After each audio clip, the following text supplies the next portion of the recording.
Welcome to Inner Peace with Dr. Reese, a program that can help you become liberated in the modern world. Now, here's your host, Dr. Kelvin W. Reese. Why is it that we need an initiative on Black mental health in the United States of America? Welcome to episode number 71. Today, I'm welcoming back my very first guest from episode 13, Kelvin Young. Kelvin is a sound healer, a holistic health practitioner, and a former drug addict who was locked up in prison. He's turned his life around, and for the last just about 10 years, he's been serving the entire state of Connecticut and helping people with mental health. And since social injustice has really broke out over the last 6 months or so, he's really been banging home on the issue of Black mental health. And we're going to talk about why that is. We're also going to talk about his drug addiction and everything that he went through. And it's a real reminder of how much we can change if we put our minds to it. Kelvin, welcome back to the podcast. Good to be here. Good to be here, Kev. It's been a while, huh? It's been a while since we connected like this, so it feels good. You recently were inducted into the Hall of Change. Tell me about that.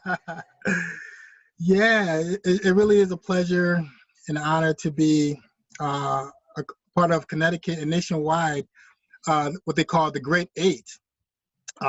Into the Connecticut Hall of Change. Basically, it's 8 individuals that's been previously incarcerated that's really doing great work in their communities throughout Connecticut. There's been like hundreds of applicants that they went through the whole process, the committee, and I was selected with 7 other individuals that was previously incarcerated as well too, and it really is a pleasure and an honor to be a part of this Great Eight. You know, the work that the people are doing in the communities is just commendable, and to be honored in this way along with them, I'm just truly grateful for this opportunity and space. Yeah, it's shining a light on people that can be quote unquote rehabilitated. Right. And you can make mistakes, you can go to prison, and you can come out and you can affect the world in a positive light. Absolutely. And I love the fact that they shine a light on that, putting a positive face and voice to returning citizens, you know. And oftentimes we don't see that. We see the recidivism statistic. We see people in and out of prison. We see people going through that revolving door, so to speak. But we can break that cycle, you know, and we can like really do the work that we need to do in order to heal and find freedom from, you know, whatever that's holding us back, whether it's addiction, whether it's past trauma that's unhealed, unprocessed, and we really can break that chain and move forward in our life and learn from our experiences. But what I've learned from my own personal experience, if I don't learn from my so-called poor choices and mistakes that I made in my life, history have a tendency to repeat itself. So having the opportunity to learn and grow while I was incarcerated, it gave me the tools I needed to move forward in my life today. Yeah, and we detailed that the last time you were on this podcast, which was over a year ago now. Yeah, absolutely. You were my first guest. You were episode 13. We're in the 70s now, so. That's what's up, Kev. Yeah. And so if anyone wants to hear that, go back and listen. And I must add, Kev, you know, you're when you was on the radio, 93.7 back in the day, you know, K-Dubs, you know, us listening to you while we was incarcerated, it got us through, man. And I really mean that.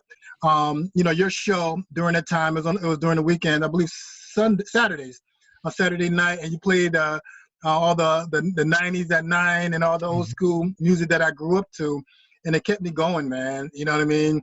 And you used to see the other dudes that was locked up with me, the 90s version, the 90s hip hop. Yeah. You know, we had dudes like just wilding out, all in good play, but wilding out in prison. You know what I mean? So yeah, I really appreciate your work.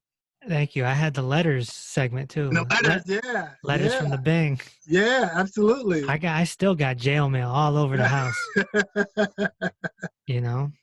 Now, obviously, you're in the holistic health field. You're helping people with your sound healing and telling your story.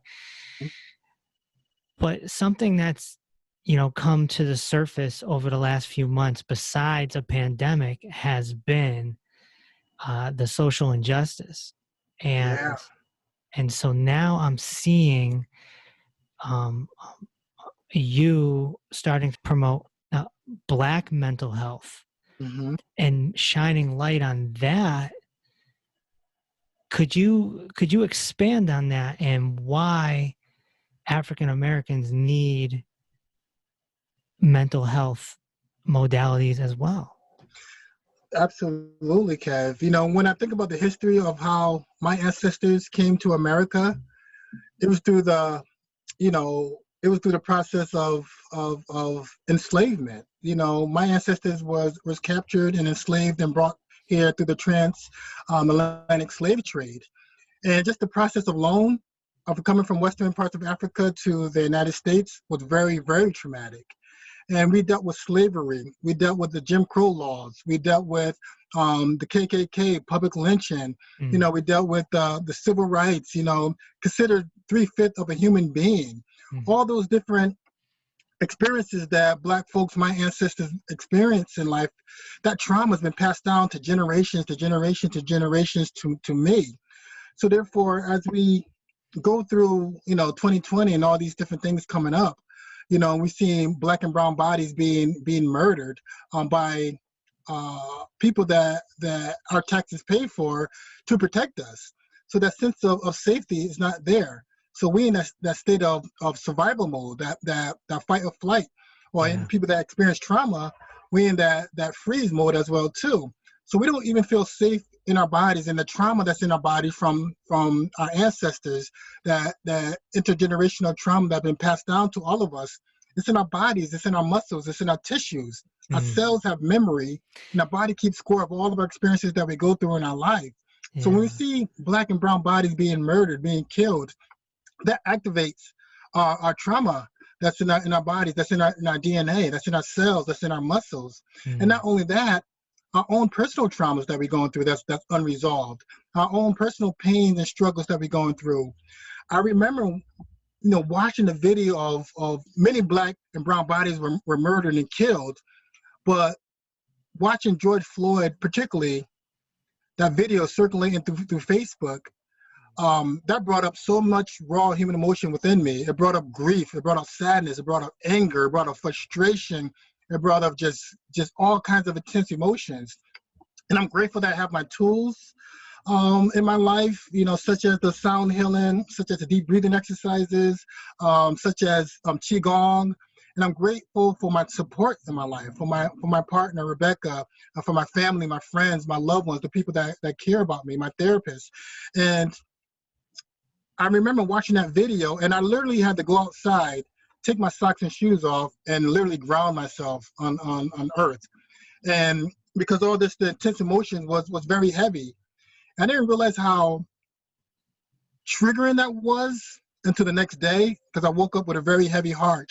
I woke up with a very intense feeling of sadness and despair. And I had to, music has always been my therapist. It's been my therapist for a very long time. So I had to put on some PE. I had to put on some Public Enemy, and I played Welcome to the Terror Dome. Yeah. And listening to that song, it really helped me to move that energy, because emotions is energy emotions. So those intense emotions, that energy that was in me, listening to Welcome to the Terror Dome, it helped me to move that energy and allow me to release that intense energies in the form of tears. I was bawling my eyes out because all that tension, all that stress, all that trauma, it needed to be released out of my body. And come to find out that there were so many other people feeling the intensity of watching that video, and plus all the different injustices that was going on, the Karens and everything that was going on. It was like complete madness on social media and in regular media. And I'm reaching out to different people are reaching out to me, and come to find out that a lot of people was feeling the trauma, was triggered from the video as well too. particularly Black males and Black mothers, because watching that video of George Floyd being choked to death for over 8 minutes by a so-called police officer, Yeah. It just made me think about that could have been my brother, that tragically passed away. That could have been my cousin. That could have been one of my friends. That could have been me. Right. And what really hit me was when I hear George call out to his mother. Right. And it really activated the trauma, the unresolved trauma that I have from the death of my own mother 3 years ago. And that just brought me to a place of just intense emotions. And it brought the realization as well, too, that I needed to go back to therapy and seek the support that I need, professional support that I need to deal with the grief and the trauma of losing my mother, on top of the other things that I'm going through in my life. So, today, we created what we call the Connecticut Black Mental Health and Wellness Initiative, and it's designed and created by over 30 different other Black therapists, clinicians, and wellness professionals and practitioners. And we create different virtual discussions every month, talk about different topics, different discussions related to the BIPOC, Black, Indigenous, people of color community. Yeah. And it's a safe space for people to vent, to share how they're feeling, to learn some different holistic mind-body practices, as well as receive resources to help them to navigate their emotions in a very healthy and therapeutic way. And it's been beneficial for me just to be a part of these discussions, and also has been a great opportunity for share the tools that I've learned that really helped me, such as breath work, such as sound healing, and such as just holding a space for other people to share anything that's on their hearts, And there's a lot of stigma associated with mental health and receiving, therapeutic support from a professional. And part of my role is to kind of like take away that stigma associated with mental health and receiving support from a therapist. Because there's a lot of stigma in the Black community around that.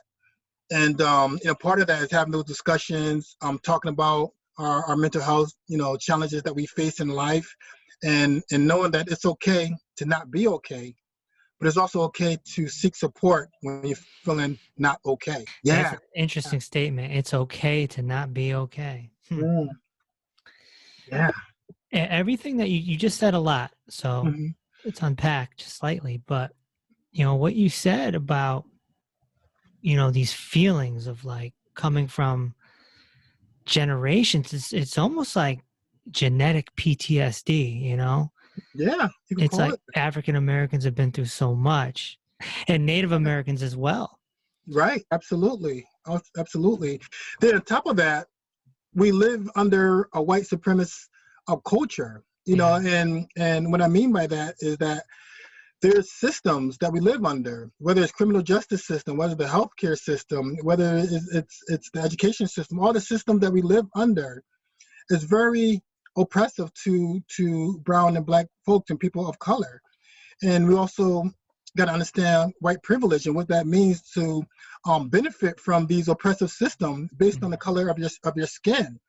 And I believe these oppressive systems are designed to keep many people, but particularly people of color, obese, sick, addicted, and incarcerated. Right. So therefore, not knowing that and just looking at it for what it appears to be, you may think that, Black people just getting arrested, they're just causing a lot of trouble, or they're not taking care of themselves within the healthcare system, or, the financial situation. They're just living under the poverty line and just broke all the time. But there's systemic systems that design to keep people at a low. Yeah, democracy doesn't even work without poor people. Right. It's like part of the system. Right. And that's a pretty revealing thing to understand if somebody does their research and see how the whole thing is set up. And obviously, those poor people are majority Black. Yeah. In the ghettos, in the PJs, Yeah, in prisons, quick story. A few years ago, I met this young woman from London, Mm-hmm. and she really wanted to see New York. That was like a fantasy. She wanted to experience New York. I've been to New York many times. I used to be in the music business, so back and forth, Mm-hmm. back and forth. But I never really saw it as a tourist. And so I said, I'll be your tour guide. Yeah. So she came in and we met in Manhattan, and I was her tour guide. And we did the Statue of Liberty, and we're on the boat, you know, and we're we're, we're going on the boat, and she's looking at this housing facility. Mm-hmm. She points to me and she's like, "Oh my God." She's like, "How much do you think it is to live there? I would love to live there. I want to live in New York." And I'm like, "No, no, no, no, no, no. That's the PJs." Mm. Yeah. That's interesting that you, yeah. I'm like, that's the ghetto. Oh. That's not where you want to live, actually. And she's like, "What do you mean? I don't understand." She had no idea. No idea. Ah, I had to wow. explain it to her. Yeah. Wow. I'm like, Wow. no, people who don't make enough money get to live there. And because they're all poor, there's an infestation of crime and drugs. Mm-hmm. It's a micro economy. It's a micro ecosystem Mm. of Yeah. violence and drugs. And not everyone makes it out. Right. And I believe it's designed, intentionally designed that way. Mm-hmm. When you call it a project, it is a project from the oppressive system perspective. It's a project for them. Yeah. You know what I mean? It's how they're operating on people's psychological, biological, behavioral, like almost like lab rats in a way. It's a project for them. Yeah. It's interesting that, it's on record in his history that, there were societies in Africa that were highly abundant, highly. And I think that's what hit the nerve when that Black Panther movie from Marvel came out, right? Because Mm-hmm. you're seeing, you got African Americans who are under this stress, and then they're seeing, even though it's a comic book movie, but Mm-hmm. it's touching a nerve on, hey, we were kings and queens, Right. and we're arguably the first humans here. And Right. it's like, what the heck is going on here in this country, Right. And that really touched a nerve on a lot of people, Mm-hmm. and that movie meant so much more. Going to the theater and watching that film and seeing just our culture, the pride, our heritage, all on a silver screen like that. It was just so powerful, very powerful experience. Yeah. And the dynamic, it was the two main characters. It just really talked about the relationship between the Africans and the African Americans, and it just was a powerful dynamics of just our culture and our history. Yeah. And all black, majority black cast. So it was powerful, very powerful. And then of course the lead character, Chadwick, the actor, just passed away recently. Yeah. And all this happening with social injustice, with protesting, with some riots, and the pandemic on top of it. Mm-hmm. You're in recovery. Mm-hmm. Once you're in recovery, you're kind of always in recovery, right? Well, it's one day at a time. One day at a time, yeah. We could have setbacks and everything, but we still can, pick back up where we left off. Yeah. Well, I know of people who were in recovery who didn't handle March and April very well. Absolutely. And they relapsed. Yeah. And, this is a very intense time, because not only are we dealing with, economic and physical and mental health crisis from the COVID-19, which brought up a lot of emotions and tension for a lot of people, but also dealing with all this racial tension and injustices that's been going on for a very, very long time. But people are starting to see it because it's being recorded, it's being filmed. People are starting to see the injustices right in front of their eyes, and it's just bringing up so much emotion, so much tension, so much stress for a lot of people. Whereas the suicide rate is high, the addiction rate is high, domestic violence rate is high, the child abuse rate is high. All these intense emotions, and it tells me that people are dealing with these raw human intense emotions that don't have outlets to release them. And people that's in or seeking recovery, one of the main contributors to setback and relapses is isolation and chronic stress. So, with the guidance of us being told to physically distance ourselves, and a lot of the things that kept us supported, kept us in community, such as the 12 steps and such as different holistic practices, such as the things we did in community, it's just been taken away from us. And we have the virtual communities, which, it has its place, but it's nothing like the in-person connection you get from another human being. Because I believe that connection is the cure for feelings of isolation, loneliness, depression, and different other types of emotional distresses that we experience in our life. And having that taken away from us, our support system taken away from us, and dealing with so much stress, that's just a recipe for picking up something that you're used to doing to help you to deal with the stress, the trauma, and the tension. And it makes sense in my book, why people have setbacks and relapse when they're dealing with so much intense emotions and stress and trauma. So what do you say to an African-American individual right now going through it? Every time there's an incident out there with police, it keeps triggering another layer of, like, let's just call it PTSD, anger. I would encourage people to be mindful of the videos intent they watch, because it is vicarious trauma. Watching what happened to George and other people, it not necessarily happened to us, but watching that video is activating that vicarious trauma within us.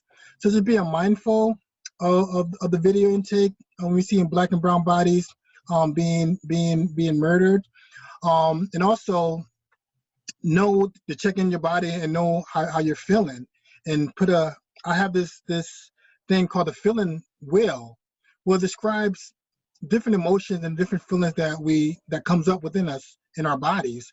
And oftentimes, we're so disconnected from our bodies, and we so distracted from our emotions and feelings, we don't realize, how intense or how triggering something can be for us. So just being mindful of how you feel and putting a name to those emotions, not creating a story, but putting a name to it, I think is very helpful for us. And seek support, whether it's from a family or a friend or a loved one, or even a professional support from a therapist, clinician, or any type of healer practitioner. Because these are intense times, these unprecedented times that we're dealing with right now. And it's okay to seek that support when needed, because when I think about my ancestors and how they supported one another during challenging times, it was in community. It was in a tribal sense. And we need to bring that back now, whereas we could rely on one another to support each other as we go through these challenging times. And don't let our ego, don't let our pride get in the way of seeking support when needed. And knowing that it's okay to not be okay. Once again, it's okay to have these feelings, because especially Black males, when we're dealing with so much emotional pain and stress, the only emotion that we are taught or conditioned to express is anger. And oftentimes when I was under the influence of alcohol and other drugs, that anger turned to rage real quick. And to numb that pain, often we reach for alcohol and other drugs to numb that pain as well too. And it just helps to create even more problems than it is to solve. So therefore, just being mindful of how you're feeling, seeking that support, and know healthy tools that you can utilize that's going to be beneficial for you and not detrimental to your health and well-being. And you're always around Connecticut, the whole state, doing your sound healing Absolutely. sessions. Yeah, but I do a lot of work twice a month at the Bridge Healing Arts Center in Farmington, every 6 to 7:30. It's all donation based. Give what you can. No one's turned away for lack of funds. I'm working with a lot of other organizations that do activist work, like Black Lives Matter 860. I'm starting to create our free community um, healing clinics, whereas people could come that's doing activist work, doing social justice work, and come and benefit from a yoga class, benefit from sound healing, from Reiki, and different other holistic modalities, all free of charge. And our next one that we're going to do is going to be on October 4th, I believe, or 3rd. It's a Saturday. It's going to be in Glastonbury Park. And it's going to be from 1 to 3 o'clock. And we just want to create spaces for people to process any struggles that they're going through in life. And also, we're going to create more healing spaces in Hartford. I work in the city of Hartford right now as a community health worker as well. And I work in predominantly communities of color in the north end section of Hartford. And part of my role is helping to dismantle the racial health disparities that people experience in the city of Hartford. I also work with returning citizens coming home from prison and linking them to different healthcare services, whether it's primary care, physical health services, or behavioral health, mental health services, or addiction recovery services, and really, talking about stigma and talking about the disparities and talking about all those things and bringing awareness to diabetes and cholesterol and heart disease and addictions and mental health challenges, so we could break that stigma and discrimination and seek the support that we need if we're dealing with any type of physical or mental emotional health issue in our lives. And and oftentimes affordability is an issue. So I wanted to create these healing spaces where we can have these different holistic modalities, and we can offer these modalities to people at no cost to them. Nice. Let's talk about white privilege, because a lot of people do not understand this concept. So I'll put it out there like this. If I'm driving down the street and I have a broken taillight, and you're driving down the street and you have a broken taillight, and we get pulled over by the police, routine traffic stop, your situation is different than mine, even though it's the same. Right. Based on the color of my skin, and oftentimes it's programmed. It's like subconsciously programmed because it's part of our culture. Our country was built on racist ideologies, racist systems. So that's part of our culture here, that white supremacy culture. And oftentimes it's like that fish in the water, right? A fish doesn't realize it's in the water. And that's what it is with white supremacy culture. Many people that's not affected negatively by white supremacy culture don't realize it's there. So they don't understand, I don't benefit from having white skin. But actually you do, because of the oppressive system that we live under. It's designed to benefit, people with white skin, whether they realize it or not. Right. And not only, even if the police officer that pulls you over for a routine traffic violation, even if he's not a bad apple, so to speak, and he's treating you with respect and whatnot, even in that situation, there's still a nervousness for an African American, isn't there? Yeah, especially a black male, and oftentimes we got to have that talk, with our sons, about, how to relate to a police officer if getting stopped, and I don't know too many white folks got to have that conversation with their sons, about a routine traffic could turn deadly in the black communities. So have that conversation, about making sure that your hands is visible, don't make those sudden moves, and how to have a conversation with the police without sounding confrontational. Those are realistic conversations we have to have in this country today. Right. Yeah.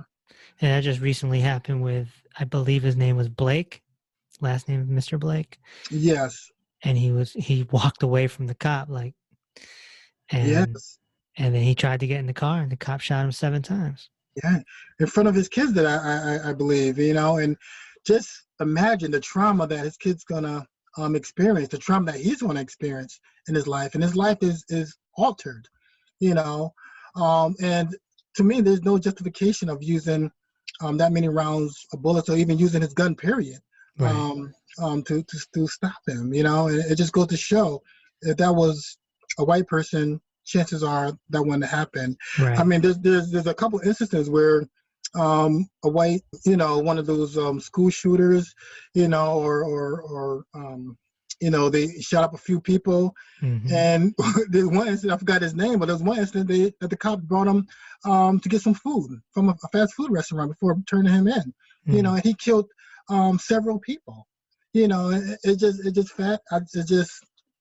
mind-blowing. Mind-blowing, just the amount of hypocrisy, the racist behavior and attitudes that we experience in this culture, this American culture. And a lot of people are oblivious to it.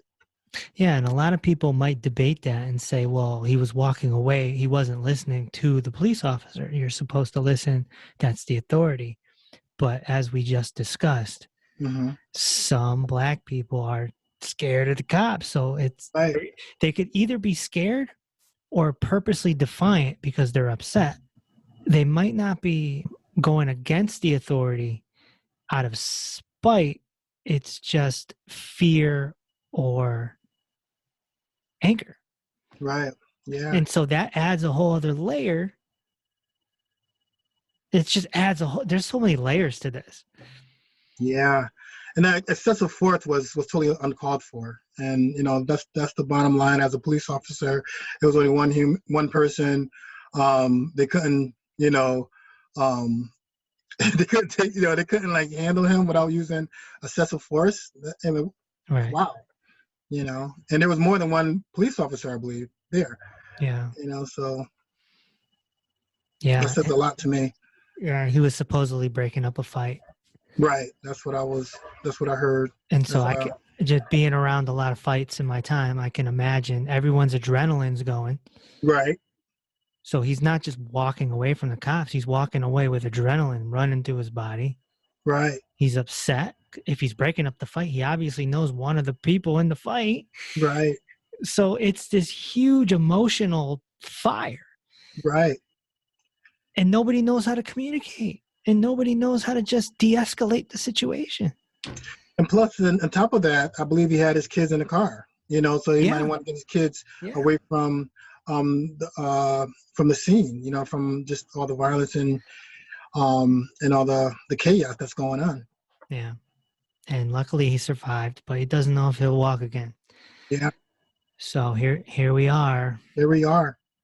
There needs to be a conversation between people that aren't white and police officers. Like there needs to be, call it a seminar or something, call it reform. There needs to be something or someone that brings that together, mm-hmm. creates some sort of pamphlet or video, and then it needs to be disseminated amongst the people so that we have some sort of protocol. Some accountability, something, in place, It can't keep going like this. Right. And when I think about the history of police officers, how they was, the police department or that police mentality was designed to capture slaves or police slaves in the South, So it seems like that mentality is just there, being that overseer back in the slavery days, into the overseer or the so-called overseer in communities of color, where they use excessive force and get away with it. KRS-One's famous song, "Sound of the Police." Officer, overseer. That's right. Yeah, that's right. He broke that down. Officer, broke it down. Overseer. Yeah. Interesting. Yeah. So at the time of this recording, it is September. and it's National Recovery Month. Yes. And so many people, white, black, or whoever, have lost their lives from overdosing. Yeah. What is the drug that is mostly the cause of this? Is it the opioid situation? Opioids, the fentanyl, people Mm. taking in the high levels of fentanyl. Which comes from China, if I'm not mistaken. Yeah, I believe one of the main manufacturers of that particular type of opioid is made in China.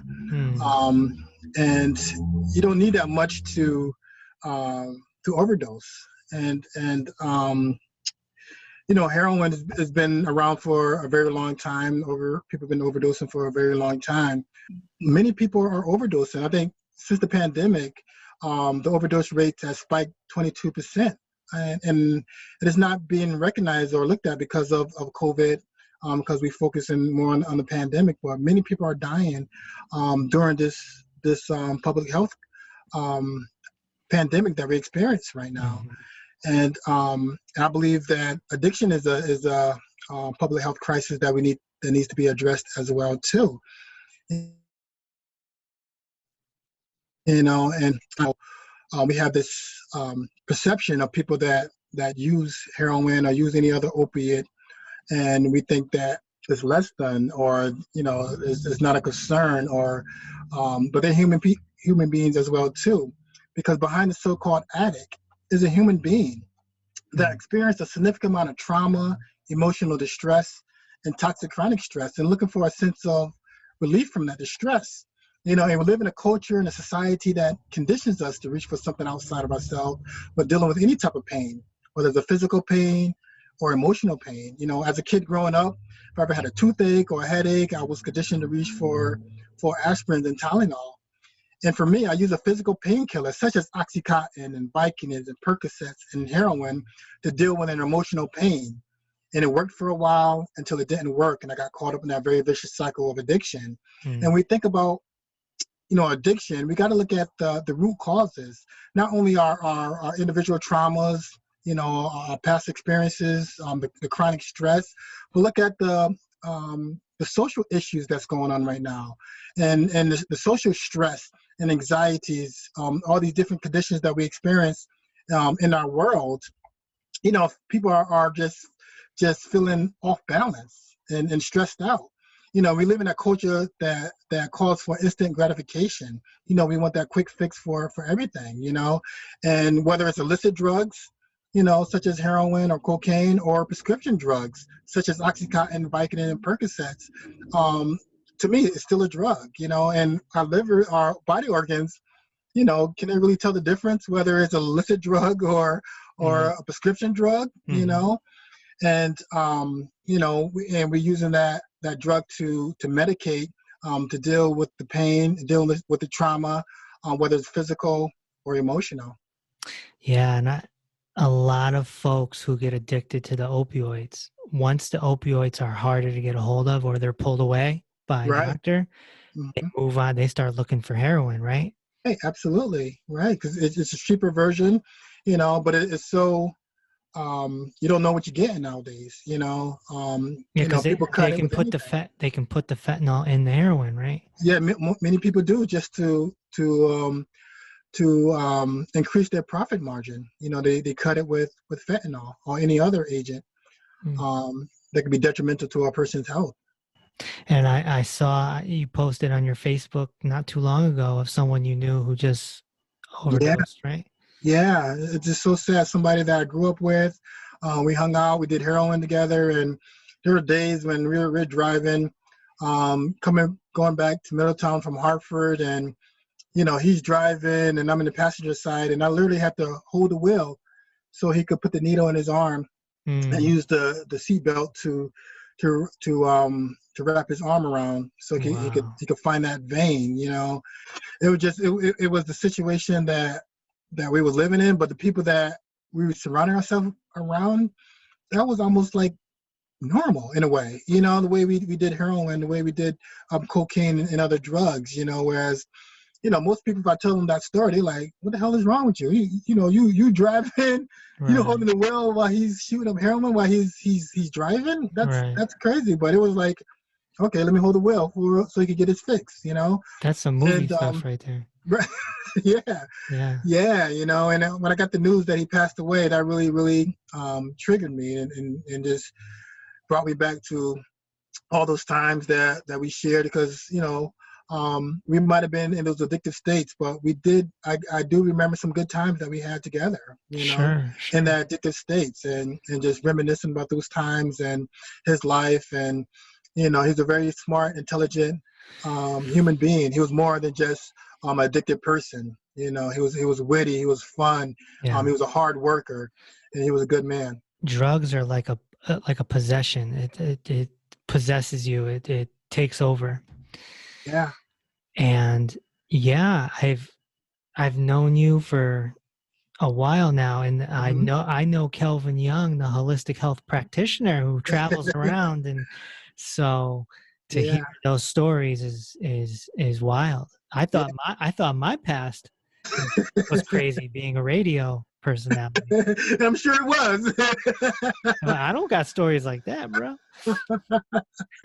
And it goes to show, just like how people can change, Yeah. I believe that addiction is a human experience, not a human identity, and oftentimes we get labeled as an addict or as an alcoholic or even a convicted felon or a high school dropout. We get labeled in those boxes, and we're much more than that, because I believe it is a human experience, and once we understand the reason why people reach out for something outside of themselves to deal with their pain, with their emotions, with their traumas.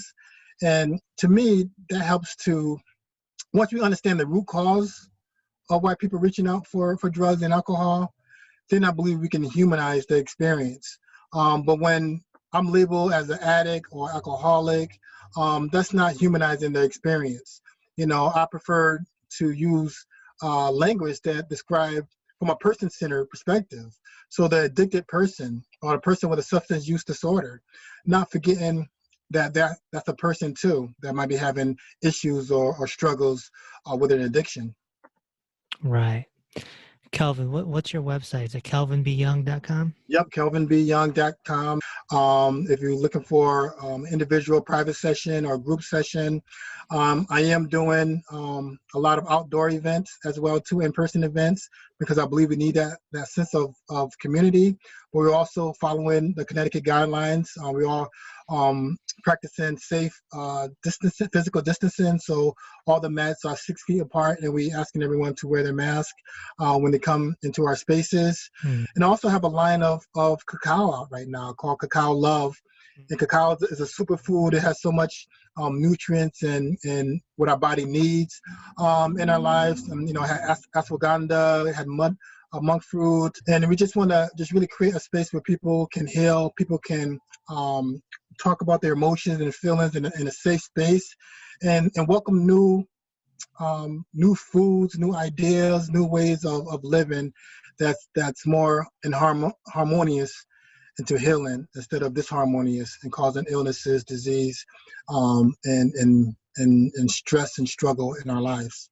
Yeah, I even saw you giving a sound therapy session to a horse. Oh, yeah. Now that was pretty cool. Yeah, that was pretty cool.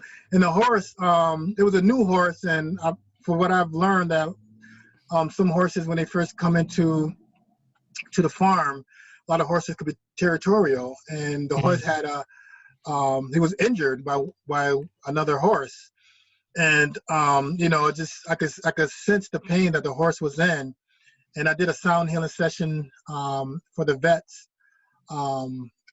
earlier before that, and I really love the idea of equine therapy, for our vets that experience post-traumatic stress, and for anyone that's dealing with trauma or stress, chronic stress.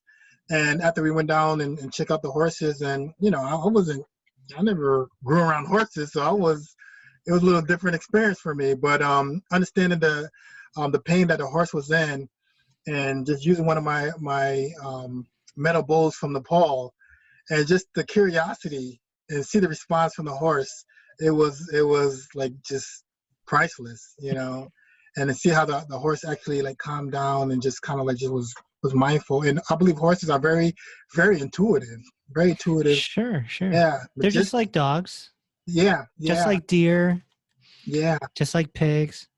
It's beautiful, So here you are going into the Hall of Change. No wonder you're going in the Hall of Change. You're in a car driving with a seatbelt around the arm with heroin to put heroin in to giving sound healing sessions to horses. Who would have thought, man? Who would have thought this convicted felon, high school dropout, Right. drug addict, alcoholic, all these different labels that society put on ourselves have the power and ability to change. And yes, we do. We have the ability to change our lives, But I believe we must do the inner work, and it might get messy, it might get hard, it might get stressful, it might get overwhelmed, and that's okay, because there's support to help us to navigate through those intense emotions and hard challenges that we face in our life. We don't have to do it alone. We don't have to do it alone. But it's so important for us to do the healing work, because if nothing changes. And I think healing begins from within. And that's what I learned while incarcerated, after many years of battling with depression, anxiety, and drug addiction, I found that freedom from alcohol, from marijuana, from cocaine, from heroin, and prescription opiates in a drug treatment program within prison. And within this prison program, I learned about the transformative powers of yoga, meditation, sound healing, creative expressive arts like poetry and journaling while in a drug treatment program in prison. And I had a lot of misconceptions about yoga, and meditation. I thought yoga was for rich white women because the way it's marketed and promoted in the United States. And I thought meditation was for hippies and Buddhists. I didn't think it was for me. And that's the misconception that I had. So I had to push all those misconceptions to the side and really experience it for myself, have my own experiences with these different modalities. And I was able to feel the effects mentally, emotionally, and spiritually from these experiences, from these different modalities. And once I had my own experiences with them, I'm like, this is for me. And if I could do this in prison, in a very hostile and restrictive environment, I could do this out in the world when I'm released from prison. And, it's been, over 11 years since I found freedom from alcohol and other drugs. It's been quite a journey. And I'm just so grateful to be on this journey. I'm grateful for people like you that's in my life that support me on this journey that we call life. And you're going to live till 175 because you're so grateful. Thank you, brother. I think that is the key to life, is being grateful. Yes. And in order to become that grateful, you got to go through some things. Yeah. I believe that to be true. In my research of longevity, I noticed that a lot of war veterans live into their hundreds, and they've been through some things. They got bullets flying past their head, or they lost a leg, or they lost their brothers in war. Yeah. They're living till they're 100. Wow. Yeah. Gratitude. Attitude of gratitude. All right, Kelvin, it's been a pleasure, man. Yeah, K-Dubs, man. Thank you so much for this opportunity to be here with all your audience, man. Yeah. I really appreciate you, brother. If you feel more people need to hear this episode or the other episodes, go to my Patreon page. And your membership helps to keep this microphone on and helps us build an advertising budget so we can start letting the world know that this podcast exists.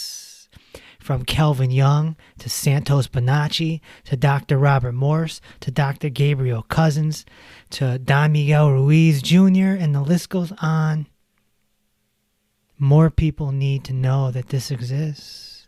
If you're in a financial situation to do that, then I suggest you go to patreon.com/Dr. Reese and help support us. And in return, I will give you tons of bonus material, including the video versions of these interviews. My meditations are also available on Apple and Spotify, and they are just waiting for you. Next episode, I'm having on Vina Schlegel, who lived with Osho for 19 years. And you're not going to want to miss that. Thanks for listening to Inner Peace with Dr. Reese.